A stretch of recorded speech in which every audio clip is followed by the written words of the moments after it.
இதுக்கு மேல சவுண்ட் வந்தா நான் என்ன பண்ணுவேனே தெரியாது. நீங்க நிக்கிறது ஹாஸ்பிடல்ல. ERல எத்தனை பேஷண்ட்ஸ் இருக்காங்கன்னு தெரியுமா? நானும் அவங்கிட்ட அதான் சொல்லிட்டு இருக்கேன். பரவாயில்ல மிஸ்டர் கோ, இந்த குப்பையை கொண்டு போய் வெளியே போட்டுரு. நீங்களும் இதெல்லாம் நிறுத்திக்கோங்க டீச்சர் கேம். டாக்டர் கங்கை எதுக்கு நீங்க வாட்டி வதைக்கிறீங்க? ERல எவ்வளவு கஷ்டப்பட்டாருன்னு தெரியுமா? நியாயப்படி நீங்க அவரை பாராட்டி இருக்கணும். எதுக்கு தேவையில்லாம இப்படி மூஞ்ச காட்டுறீங்க? நீங்களே எங்க போய் சுத்திட்டு அடி வாங்கிட்டு வந்திருக்கீங்க. சரி நர்ஸோ, நீ சொல்றது உண்மைதான். ஆனா நான் டாக்டர் யோன் விஷயத்திலே நீங்க இப்படி தான் நடந்துக்கிறீங்க. இப்போ 2 நிமிஷத்துக்கு முன்னாடி பாவம் அந்த பொண்ணு உங்க கால்ல விழுந்து கெஞ்சினா. ஆனா நீங்க யோசிச்சீங்களா? மனசு எனக்கவே இல்லையே. உங்க மனசு மட்டும் ஏன் இப்படி பாருங்களா இருக்கு? நீங்க இவ்வளவு மோசம் நான் நினைக்கவே இல்ல. சரி, நீ சொல்றதுல ஒரு நியாயம் இருக்கு. நான் அப்புறமா யோசிச்சு ஒரு முடிவுக்கு வரலாம். டாக்டர் யோன் விஷயத்துல நீங்க எடுத்த முடிவை உடனே மாத்தி ஆகணும்.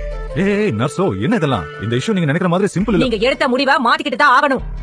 டீச்சர் கேம் புரியுதா? மேட்டர் முடிஞ்சது. Knock out punch. நீங்க என்ன சொல்ல வரீங்க? இனிமே நீ இங்க இருந்து போக வேண்டாம். எங்கேயோ நீ சேஃபா இருப்ப. ஓகே? எனக்கு வந்து சேர்றதெல்லாம் ஒரே மாதிரி இருக்கு. என்னடா முறைக்கிறேன்?